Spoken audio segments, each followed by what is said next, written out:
Good morning, good evening, good afternoon. Welcome everybody to RallyCast. This is season 2, the 5th episode of our Dreamers series, Imagine If. And we're really thankful that you're still here with us. I'm JP, joined by my co-host, Carl.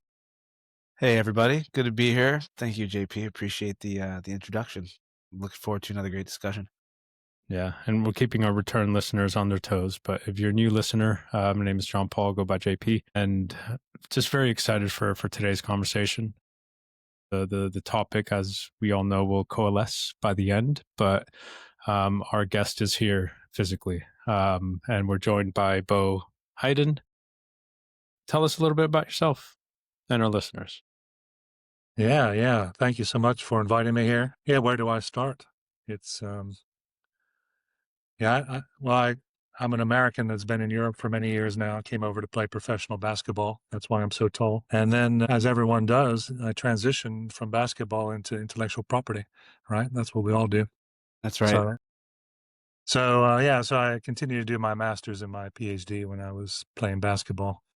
And I was very interested in the knowledge economy. How do you create wealth and welfare from primarily knowledge? Of course, knowledge has been around forever, but how do we do it where we actually can package it and transact it and create a whole another set of value propositions just based on knowledge? And that, and that means you have to control knowledge, and that sounds a lot like intellectual property. So that led me to create a center for intellectual property in Sweden, and built up a lot of relationships over the last 25 years. This is our 25th anniversary. And now I also work at UC Berkeley, focused on technology leadership, which is another way of thinking about IP, how to control and be the leader in technology. And get to do a bunch of fun, interesting tasks all over the world these days with really interesting people like yourselves. So looking forward to our discussion today. Don't be too tough on me. Well,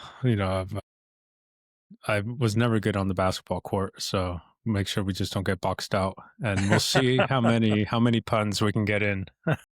That was a good one. For those of you, not to put you on the spot here, Bo, but we did our homework in very, very nice form on the jumper. A lot of silk in those highlights. Pretty impressive.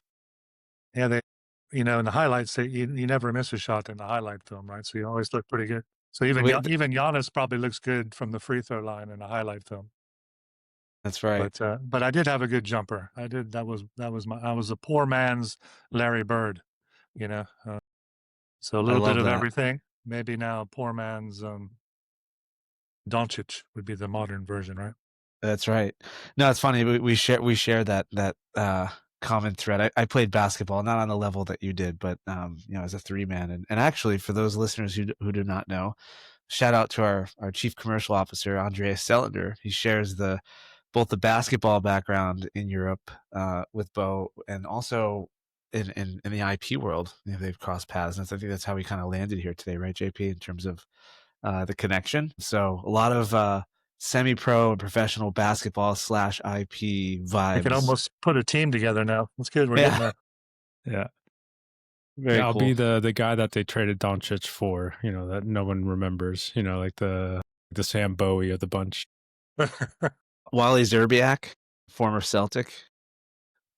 There you go. Yeah, but I think our previous listeners will know this is, it's no reason other than chance, but I think you're our 3rd or 4th Swede, even if it's an honorary Swede. But yeah, just really excited. And I know, Bo, with your background, and as the listeners know from previous episodes and those that just want to get their ear chewed off when they run into me at the pub, the business element of IP, of patents, more than patents, based on our previous episode when it comes to, creator rights, is really just a subject that still doesn't have the mainstream weight that I think it should, especially going into this new era of not innovation, but inventiveness. So I think it's good to kind of look into maybe a top-down approach, in a sense of us on the ground floor. We know the value of patents, of IP.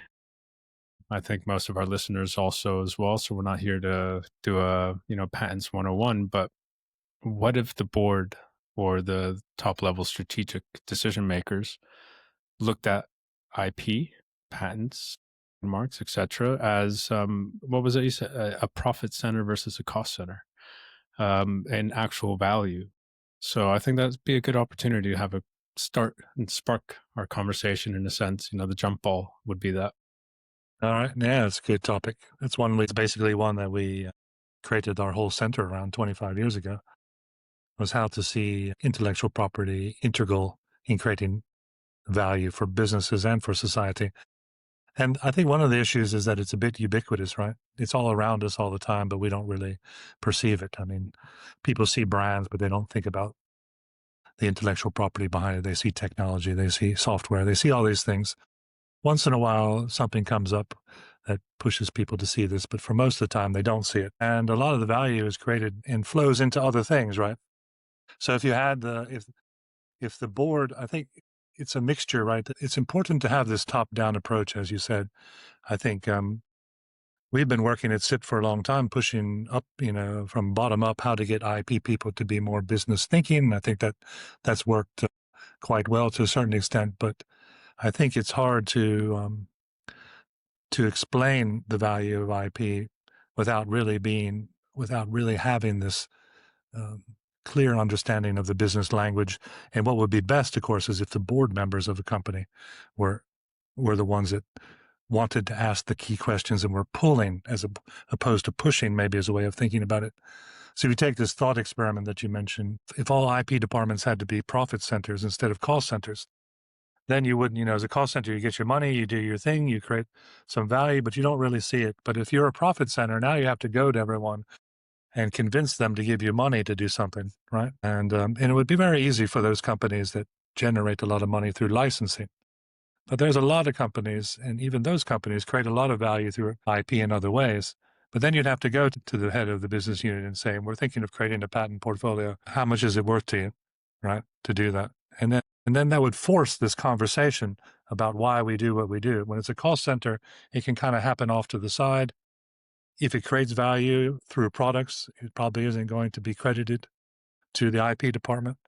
It'll be credited to the sales department, likely. But if you had to have a conversation to say, well, we're not going to create any patents for you unless you pay for them, and how much is it worth to you? So this kind of profit thinking, it disciplines the discussion, and it forces there to be this understanding about how value is created through different mechanisms in a company, because it is a lot of different actors that come together to produce value. And I think IP is not as represented as it should be. And why do you think that is? And because everything that you said are drivers towards an IPR in a sense. You need to increase sales. You need to disrupt the market. You need to, untap potential revenue from a product.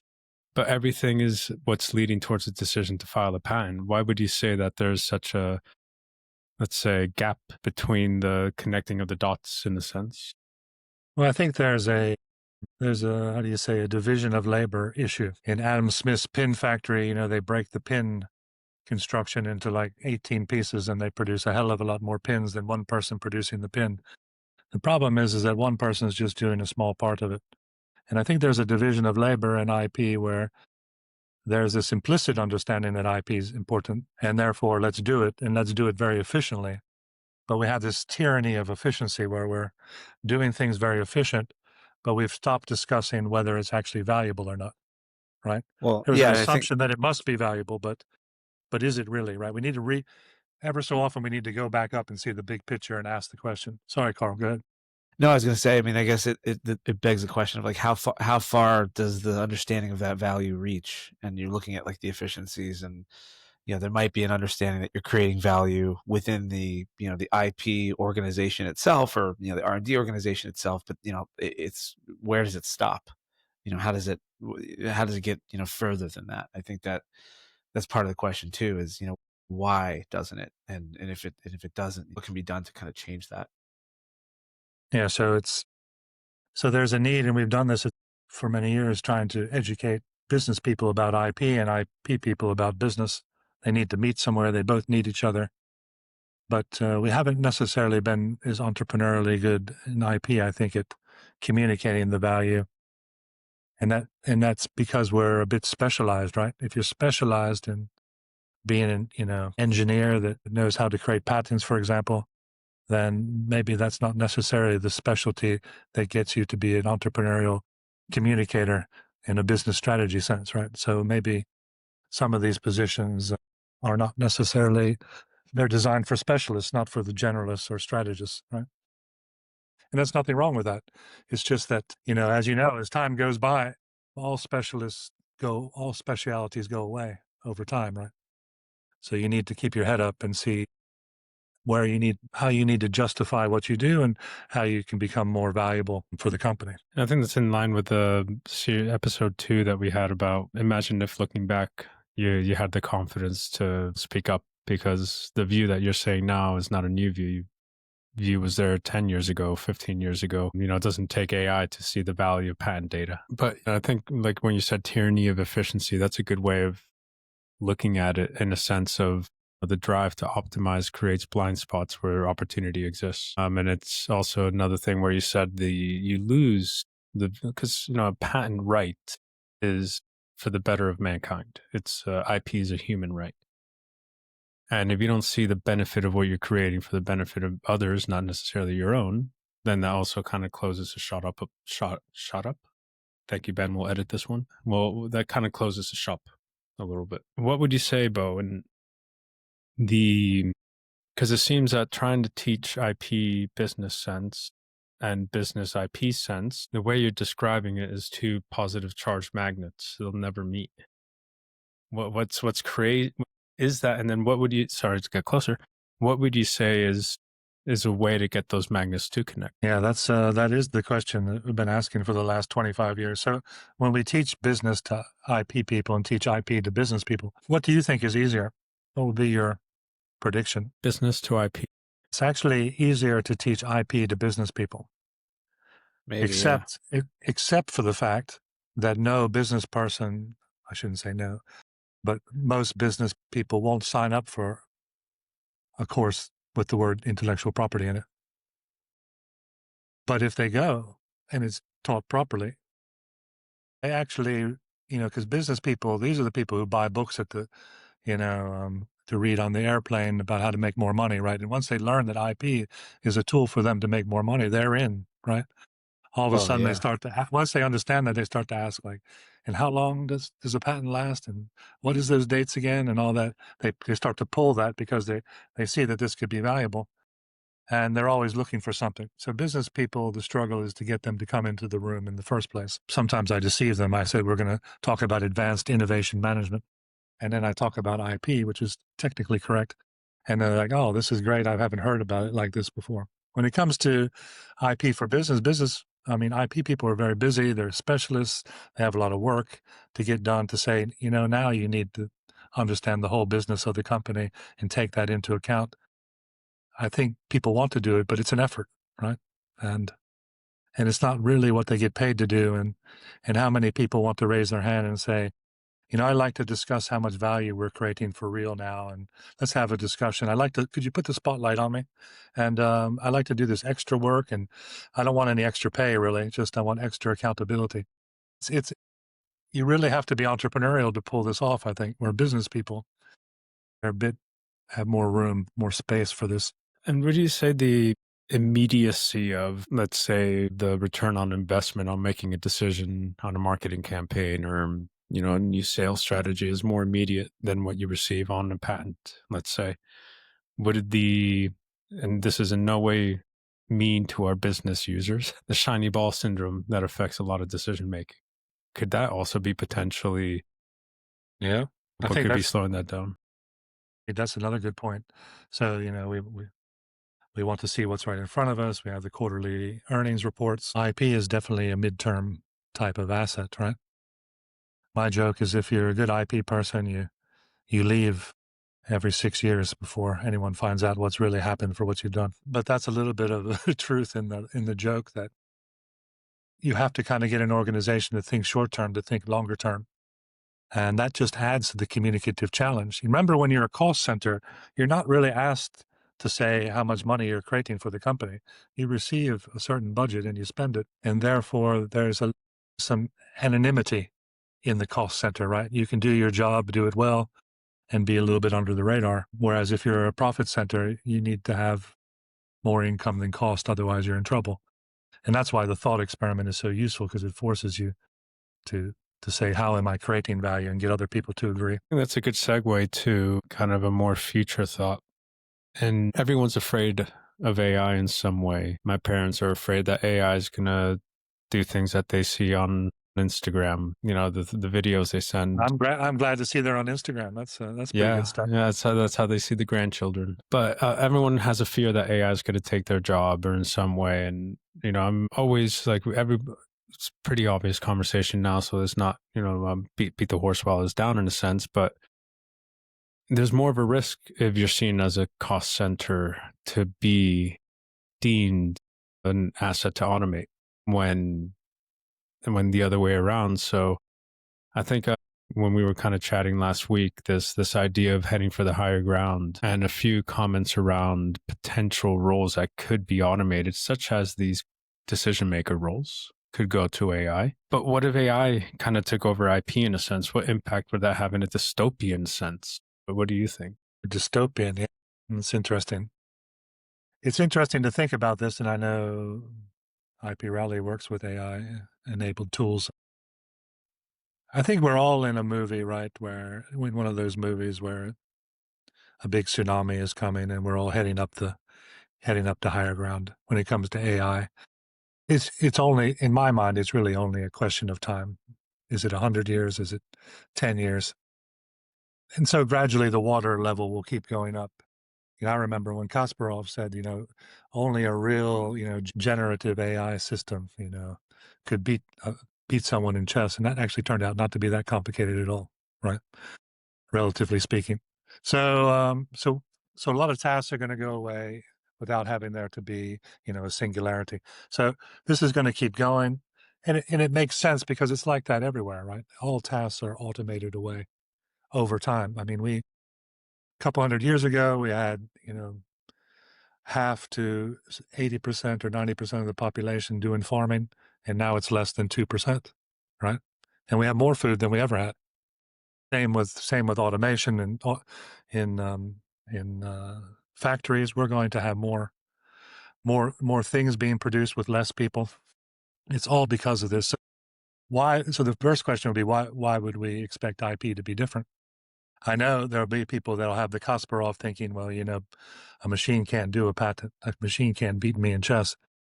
I'm pretty sure a machine can do it. And then of course things will start to go very quickly, right? Because if the patent office has a machine for checking validity, and you have a machine for creating patents, those two machines will connect to each other, and we'll have patents and everything handled in seconds. Dystopian. Well, that's a good question. I think the dystopian part is typically that when it goes to the next level, I know that everyone that works in the patent profession doing tasks like, say, patent attorneys, they enjoy their job. It's a good job. But almost all jobs in some way are cost to the organization, right? Even so, on the next level, you would have people that say, do the inventing. And then you have people that help patent the inventions. So the next level would be, will the machines do the inventing as well? And then will the machines be the CEO and the board as well? It just keeps moving, right? Well, machines are already kind of doing the inventing. I didn't mean to cut you off, but I mean, it's kind of it's starting to happen. It's there's a lot of that, and there's a lot of questions around where does the inventorship lie? How do we regulate that? And a lot of it is fear-based. I think a lot of it is just kind of, this is something that's moving so quickly and we don't know how to get our arms around it. Yeah. So just to finish is that, humans are like, what do we do? I like my job. Some people don't like their job. If they won the lottery, that would be the last day of that work. But a lot of people like their job, and they don't want machines to do it, right? They would like to do it. And I feel, and there's going to be a transition in society during that time period. That's for sure. That's the dystopian side, that people enjoy their work and they might not be able to get to do it same way. And I think also it would be nice to get a very quick patentability or office action response from the patent office in minutes versus 18 months. But what do you think the risks are of the lack of contextual knowledge of IP rights and IP value, let's say, on the earlier conversation? to those that may be just blindly leading towards full automation? And what impact do you think that can have? Yeah, so I think that that's a good question, and that is related to the value discussion. If you are, let's say, most companies are not going to have a profit center in the IP department, but let's call it a value center instead, which is just a name to give to frame the thinking. If you're forced to think about what is the value in what you do, then everything you do will be done within that framework, which will be good. And then you could start to automate the things that you know are in line with your strategic vision.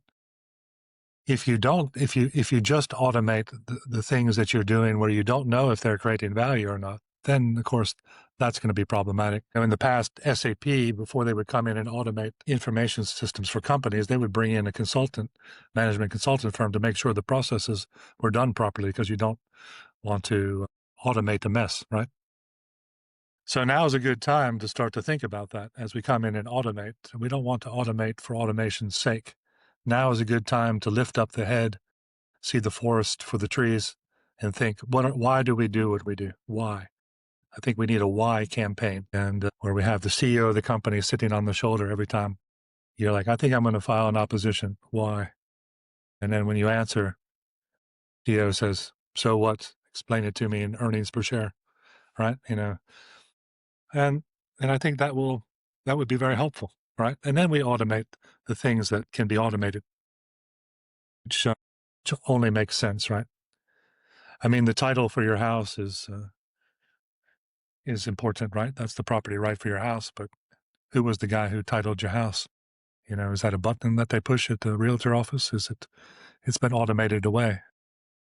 So everything gets automated. Some things are more complicated. They take longer. They're further up the mountain. And you said that the why. I always try to say, be a 3-year-old. Someone's like, I'm doing this, why? The The beginner's problem is mind. here, why? Yeah. Not to be mean, but it's more just to really understand that why is so important. I say that as my 13-month-old is crying in the other room, and I'm also wondering why. We can't right hear now? her, so Yeah, good. Exactly. But I think one of the biggest, and I think another reason I was excited to have you on, Bo, is kind of this kind of holistic engagement. And for the successful implementation of IP respect's not the good word, IP understanding on the board level, like you said, it also needs to be understood on the engineering level, on the management level, all the way down to the intern level. So they understand that they have a good idea not to create any prior art or publish any prior art. That needs to be top down.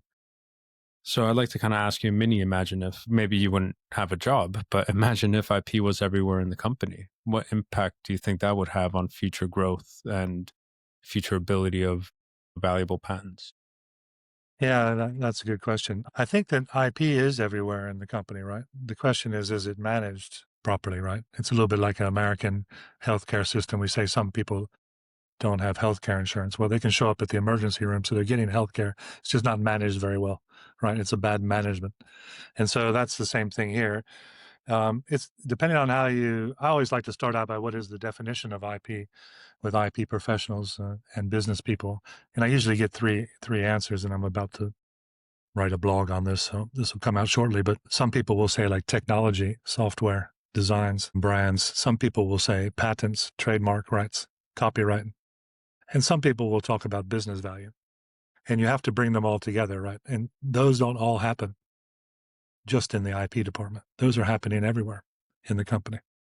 So everyone is working with IP, whether they know it or not. The question is, how much better would it be if they coherently understood what they were doing together and can bring all these aspects together in a way that says, how do we control the most valuable intangible assets in the firm to create competitive advantage? And it would seem that eventually that will need to happen. You could call it IP at the source. The example was quality movement in the 80s. They had a quality manager, a quality team, quality circles, quality department. And then one day someone said, shouldn't everyone be thinking about quality? And someone's like, yeah, that makes sense. And so I think we'll have the same thing. So we have an IP department, we have certain people, but eventually it's going to need to be IP at the source because it's everywhere. and it has to be thought about. People have to think about what they do as IP in addition to the other ways they think about it. But I think it's a larger mindset. I'm not going to name names, but I think it's maybe good to show some examples. In my experience in the last 10 years, there have been quite a few companies that I've engaged with and worked with where I was surprised at the, I guess you could say, obtuse attitude they had, in a sense that we're the market leaders. Why do we need to see what anyone else is filing? We're ones that are leading our industry. Why do we need to see if there's any prior art? Our inventions are at the top. They're at the top of the mountain, as they say. And then I look back and look at the data and look at then, I'm like, you're going to be surprised. Like you said, Bo, in 6 years, you best be updating that LinkedIn. So there are, I think, common examples where, and I know, Carl, you have a great example where on the other side, it's managed really well. But it'd be great to hear, Carl, from you and also from you, Bo, some examples, I think, for our listeners to kind of maybe potentially introspectively see there's some risks in the way that they're operating. Well, I think on the note of, there's two things there, right? I think on the note of, we're the industry leaders, why do we have to worry about what's going on with, other portfolios? Why do we need to be concerned with that? Quite frankly, I think it's because there's some of these leaders are so large and they're so impactful that they don't care, because they'll cover it anyway. And it's going to be something where it's like, okay, the competitors are doing these things. Well, we might even know that, and know that we're going to kind of like duke it out over that, and that we're going to have the upper hand. And that's just the way that it is. And the other part of that is, you mentioned how it's done the other way. And, I've mentioned this before, I've worked for a couple of organizations that are the leaders in their respective fields of technology. And, one of them, I named it before in a prior podcast, but, Sonos, and the success of that company, and the competitive market in which it exists. When you think about audio and how costs have come down for some of these larger companies to really get themselves into the market with, speakers and voice control and all of these things, that is a company where the value of the IP and the ideas and the future looking kind of aspect of that has been talked about from the start. It's kind of built into the DNA, from the sales teams to the marketing teams, all the way up to the executive teams, and that having a pretty big seat at the table, and then really trying to stand up for what they kind of planted the seeds for a long time ago, with the vision that they had before there was ubiquity and, everyone having, Wi-Fi and the golden age of audio streaming. And it is really, it's really a cool thing to be a part of, when there's the kind of IP reaching out into the organization and being a part of the DNA of it. But it's just not common. I mean, that's the reason why we're having this discussion today, right? Like, imagine if it was everywhere in the company and it was understood that way. I don't know that it necessarily is. So I'm over here kind of like waving this flag and saying, hey, it's pretty nice when it is. But, even that, you saw, we all have seen, I think, what's happened with, Sonos and Google going back and forth, and so on and so forth. And so it's not easy. But, Bo, I'd be interested to hear kind of what your perspectives are on those things. Yeah, those are very good points. I wrote a paper with a case study with the Sonos Google case, and Sonos, of course, has a very large patent portfolio, and they of course tried to collaborate in different ways, and that's the reason why you have patents. Elon Musk said patents are for the weak, and he was correct, but not in the way that he meant it. He was being mean, but he is correct. They are for the weak. I mean, even the pharmaceutical industry would be in a very weak position without patents, right? Anytime you invested a lot of money in something that anyone can observe cheaply and imitate, without the IP system, people wouldn't put in that time anymore to do that. So you are in a weak position. That's important on the one hand, as you say, Carl, that companies put a lot of effort in, especially smaller companies. And almost all companies were small at one point in time, because that is your the sling to be in the game with Goliath, right? Once you become Goliath, of course, then you have other mechanisms, you have other tools in the tool belt that you can pull out and use. But for small companies, you really need to think about this. The other side of it is the analytics, right? I really don't know why people wouldn't use analytics more, and not only the IP department, but the use of patent analytics by other parts of an organization. And even in countries, right? I've spoken to the U.S. government that, the U.S. Patent Office should facilitate the other parts of the government in the U.S., and I've talked about it in Sweden. this is a great amount of information to understand where your country is and your companies are in relation to other people. And for those that say we don't need to look because we already know, I can tell you after a lot of projects, hundreds of projects, where I usually have a very smart group of people working for me digging into this, that they almost always found things that people didn't know. And these were the smartest people in the world in this field, right? So it would very much surprise me that someone would not find something that they weren't sure of, and especially when there's new trends in new areas, right? Because you think you're moving in this area, but there can be another technology that can solve the same thing, but it's not the same technology that you're working on, right? And sometimes that can be quite distant from where you are. Would you have seen, autonomous driving? How early could you have seen that in the patent literature? It is a window, and it would be like a general saying, General, would you like a satellite photo of where everybody is, where the enemy is? No, thank you. We'll just drive right down the middle of the road and see what happens. It's a little ridiculous that it's not used more often. And when we teach it at Berkeley, especially now, the students, that's one of the things that they're like, well, we never knew that this existed. This is like a treasure trove of useful information to answer all kinds of business questions, right? So I agree. Yeah. I used to, and for me, it clicked in a sense of my degrees in entrepreneurship and from San Francisco State. And a lot of it was, everything around steep pestle forecasting, understanding, the financials of it, the social aspects. But when I first saw a patent dashboard, I was like, this is confirmatory. This is exploratory. Like you said, hey, patents are solutions. They're solutions that have taken a lot of knowledge to get to a point where it's novel and it's non-obvious, two really big hurdles. That's why I think with Andreas, we always talk about that. Was it 80% of patents that are opposed are killed because they either are misconstrued by whoever's reviewing it before it gets to PTAB, or they just don't meet that threshold, that criteria. And I always look at patents as that knowledge input, but also you can even get as granular as understanding if your competitor is doing a co-partnership with a certain university that specializes in a technology. And that gives you an understanding way advanced in time of what they're doing with that technology, for example, that kind of inference. But the point you made right there, actually, just quick, is very good, because let's say that you're in the patent department and you get something from R&D, we've created this thing, and you find out that it's either not novel or it's obvious.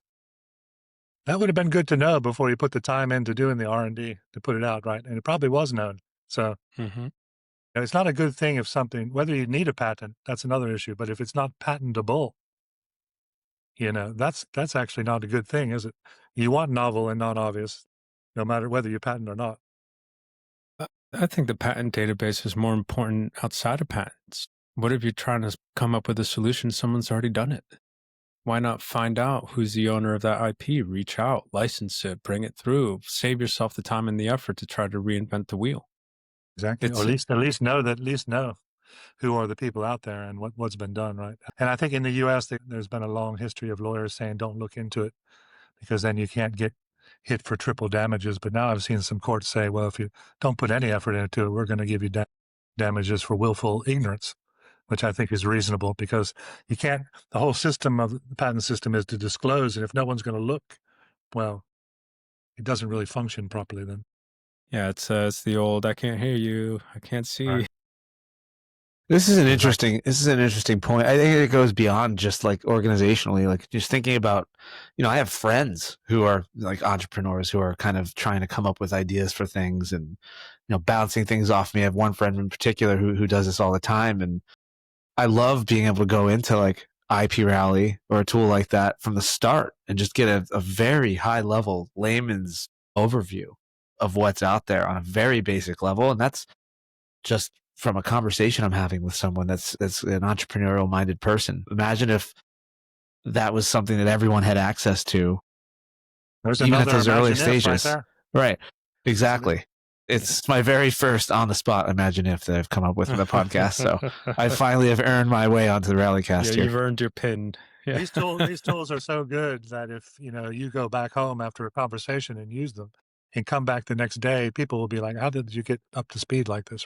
Well, no They one want has to, this, right? Like, I mean, it's just we talked on a prior podcast about like we're in an IP economy, right? And that it is all around us, and those of us who work in this space, I think we kind of wear the badge proud, but it is. I mean, everywhere you look, I mean, everything that you look at, there's something behind it, most likely that started there, and it would be interesting if it was something that everyone that had this kind of entrepreneurial mindset had an easy access to an app or something on like a smartphone or anything that they could use to kind of get started there. I mean, I don't know if, lawyers who work in this field would be that happy about it being so ubiquitous, just because maybe their value would not be as great, maybe until further down the line, but at least getting a directional sense of what's out there and what can be done. I mean, it's really, I think it's fascinating. So I don't know, it's an interesting thought.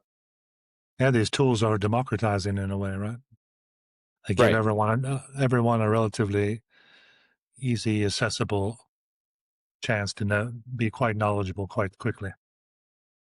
Do you think that there may be a generational impact going forward? Because I feel that, I think some of the biases are trained biases from an older era where, you know, the willful infringement and the ways around it and say, I didn't see anything, to where maybe some of those that grew up in that risky generation aren't as open when they're training the next generation to come up to look at it as, hey, do search, do see if there is. Because I think if I was a business owner and my engineering team or my legal team were aware at first and their attitude wasn't, oh my God, we failed out. It was, okay, let's design around it, let's make it better.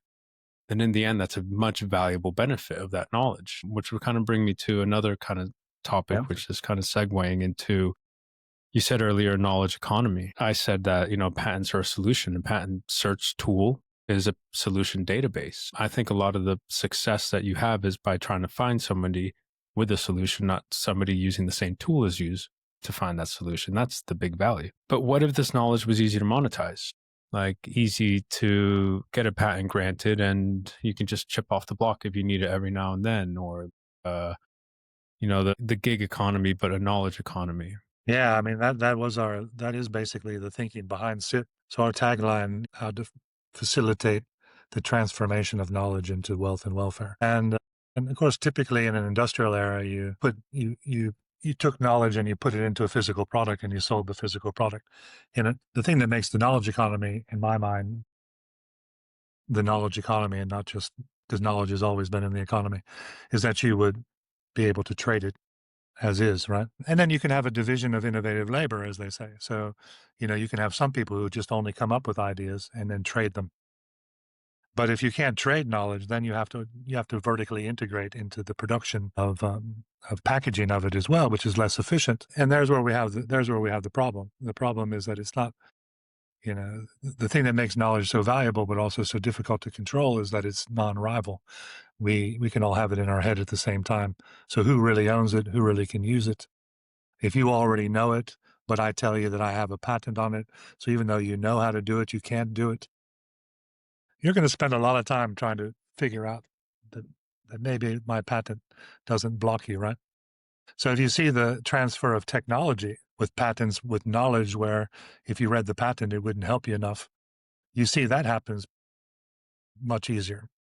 But if you're just trying to transfer the access to do something, that has really been very difficult. And because in many systems, like if you take the US, for example, it's very expensive and time consuming.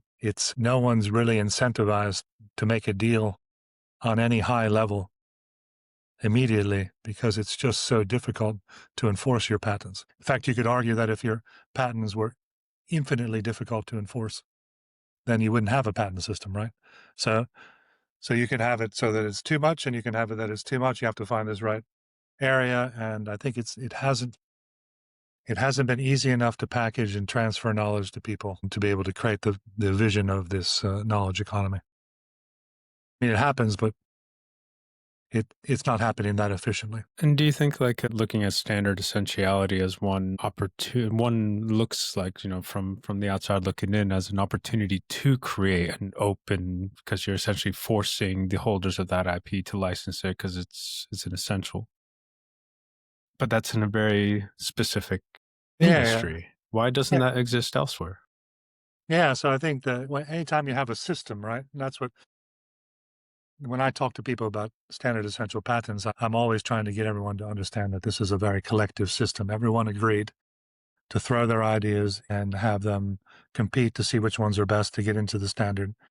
And for being able to do that, they were allowed to claim patents on that so that they would get some type of compensation, and it has to be done in a fair, reasonable, and non-discriminatory way. So here you see you've created a system where you incentivize people to put in their technology to be compensated, but in a fair and reasonable way, so the people that are using the standard are willing to go and build products on that. And so that operates within its own logic. When you don't have that whole system and that kind of contractual and relationship between actors, it's less obvious in one moment whether if I might try to get the best result for myself in this moment because there's not going to be another moment. In the standardization area, there's this standard, and then next is the next standard, and then the next one.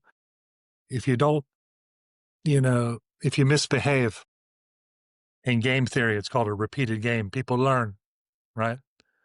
So you can fool me. Was it fool me once? Shame on you. Fool me twice. Shame on me, right? That's the thinking. See if I did that better than Bush. But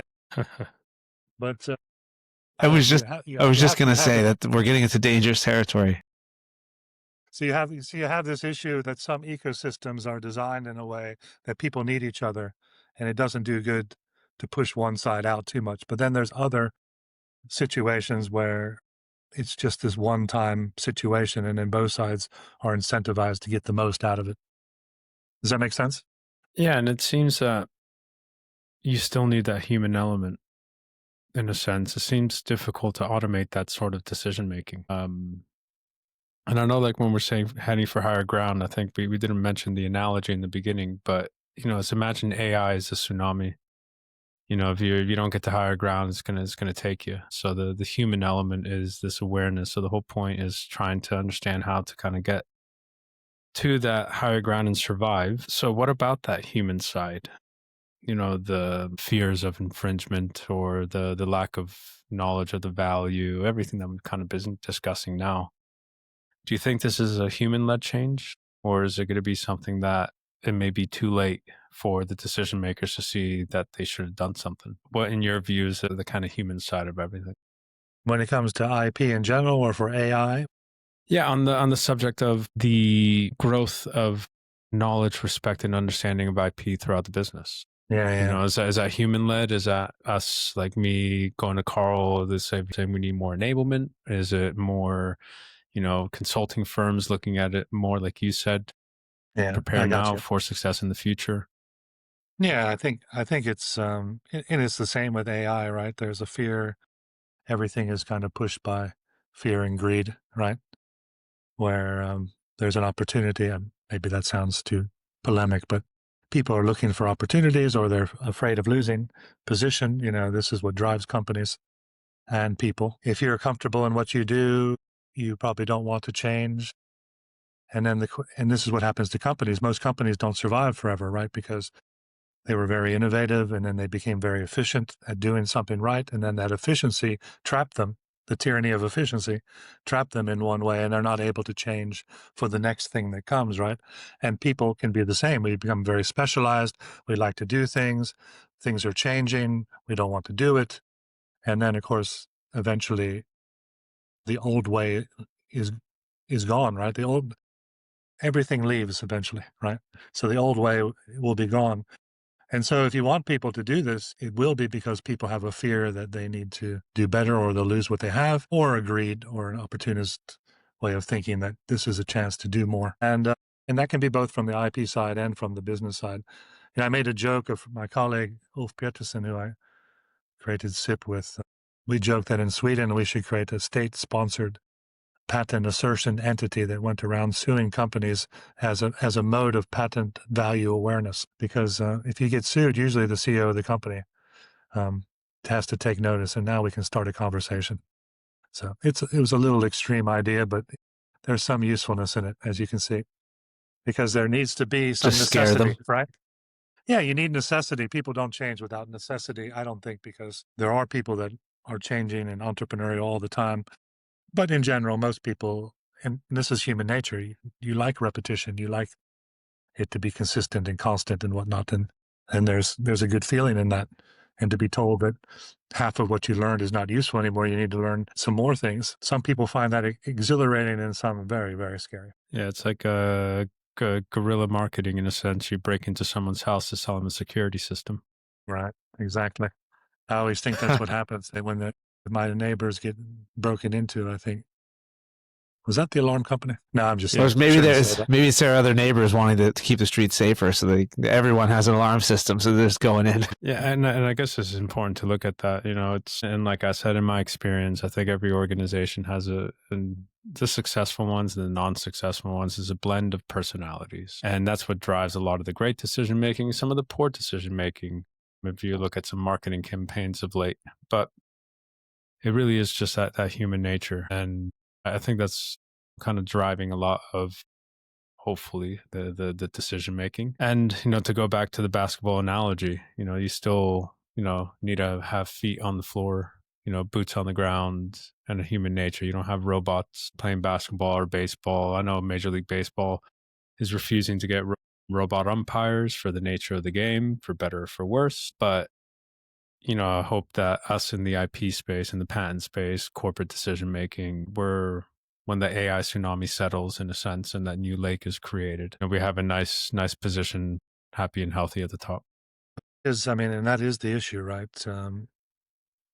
When humans want to be in the center, right? We want to be in the center of the action, and this is the thinking that you want to keep improving. I think my colleagues at Quality Management Department, we made fun of them a little bit ago, but now I'll give them some credit. They say you have two jobs, and one is to do your job, and another one's to improve your job. So you need to be constantly improving.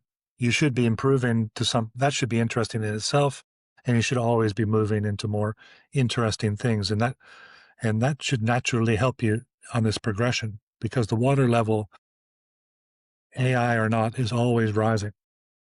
And maybe we talk a lot about Industry 4.0.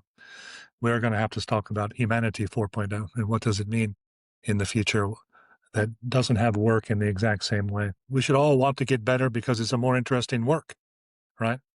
At the same time, the water level is starting to creep up on us to give us a little boost. Yeah. And I think that's a good ending point for today's episode. I think it really ties everything together. So this is the time in the RallyCast where we kind of try to come up with the title. You sing a dance? Yeah. Carl and I actually went into the studio. I was in LA last month, and we went into the studio. And that's about as far as I'm going to get. There was no singing, though. Well, there was some singing, but it was, yeah. Aaron is actually here, so he might need to go there too. He's a musician as well as a couple of musicians here at IP Rally. But yeah, the title of this, it's a good question. I mean, there's a lot of great discussion points here. I love the head for higher ground concept. Yeah, I was thinking one of kind of like in the vein of, in the sense that IP was everywhere in a business, but it wasn't, in a sense. It's just natural. It's part of the aura, not a forced stage gate requirement. Yeah, I think that's a little bit of the issue, right? There's a lot of things that go on ubiquitously, as we talked about, that people don't understand that it's IP. You probably can come up with an app, have it put on the Apple App Store, which is completely done because of copyright, and never need to know anything about copyright. So it's this mixture, right, about what becomes kind of autonomous and handled by itself, like everything gets easier over time, and then what are the new, more sophisticated tasks that need to be done. And that starts with value. You have to start by knowing, not just being good at doing something, but understanding where the company needs to go, because that's where the skill set meets the creativity to do something different. Wonderful. I don't know if that helped. It did for me. That was the cherry on top of the bow around from Bo, actually. That's right. Yeah, thank you so much, Bo, for joining us today. I know we can probably talk for another hour. This has been very insightful, very fun as always. Carl, thanks a lot as well for joining early days there in LA. And Bo, I believe that you're in Sweden, so we're both on the pub side of the time zones. So That's right. thank you That's so good. much, everyone,